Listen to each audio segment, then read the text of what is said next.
what does that classroom look like? What does that classroom feel like? Well, the first thing I would say is that it's got to be a place where you want to be as a student. You are really, you can't wait to get there, okay? Every time it happens, And the last thing is you don't want to be late. You don't want to miss anything, okay? So that's the first thing. It has to be, it has to make you smile when you think about it. It is a place where you really have a ball, and it's exciting, and it's fun, and it's interesting, and and when the bell rings, if you have bells here, do you have bells in?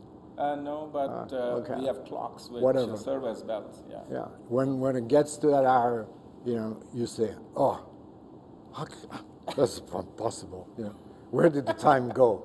Okay, so that's one thing. The second thing, for me, and this is, by the way, if I may, please digress. Digress, please. This is a question that I ask about meetings. Yes. Yeah.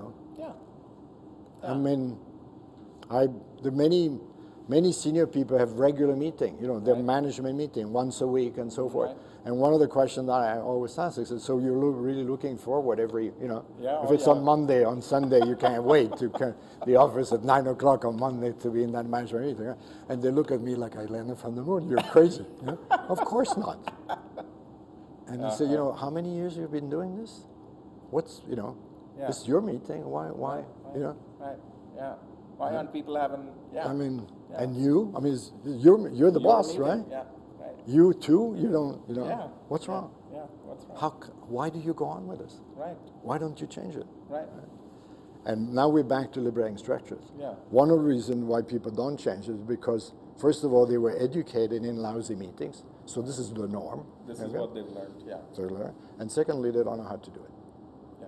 So they would like to.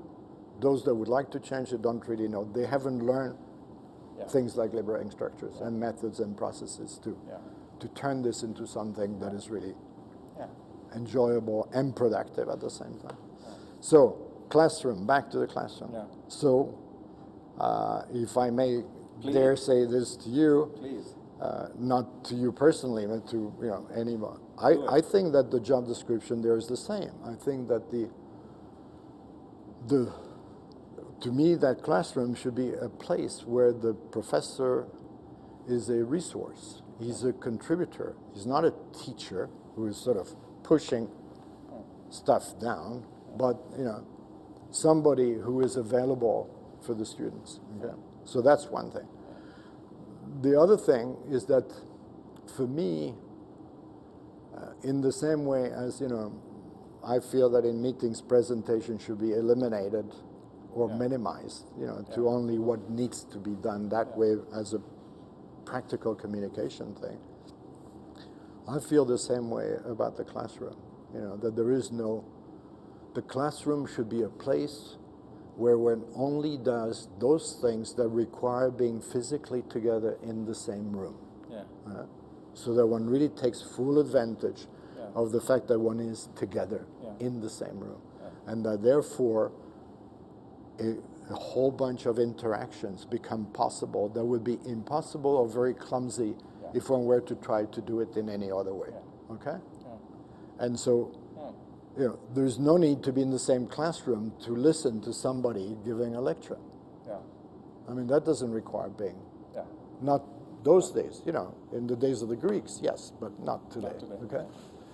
And so what the classroom, to me, should be a place of interaction where the group, together with the professor, are doing things that are contributing to learning whatever it is that the subject is about. Okay, and there's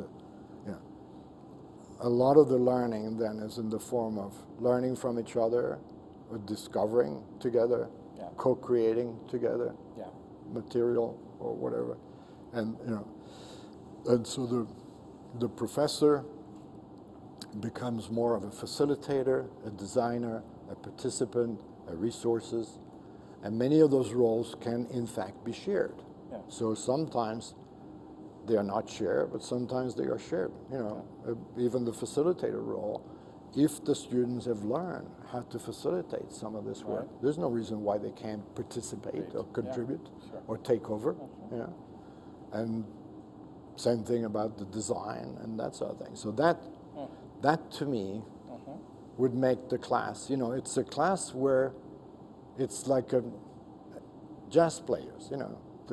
The class is the musicians come together and they're going to play together. Yeah. You know, Yeah. and something beautiful will come out of there. You know?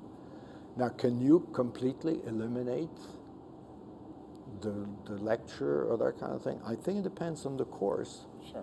But also, I don't see that this needs to be, in this day and age, in the classroom. Yeah. On the other hand, the questions Right. belong in the classroom. Right.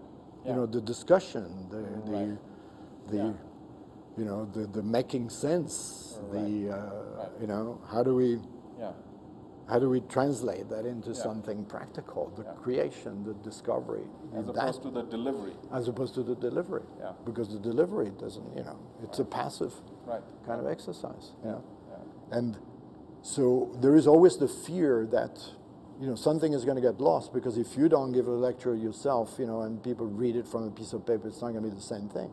That's why you need to be able to ask questions. Yeah. But even those questions, you can structure it. You know, back to my example of the president asking, are there any questions? All right. You know, you can create questions that way, but you can create questions that come out of working together first, you know, and discussing together and, you know, creating much more of a peer-to-peer process, you know. So that's, and anything along the way. And the final aspect to me is that in the same way that I believe that in an organization people have to be included, Yeah.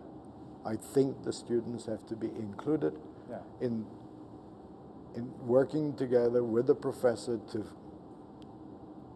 to make that class Yeah. a good place to be. Yeah.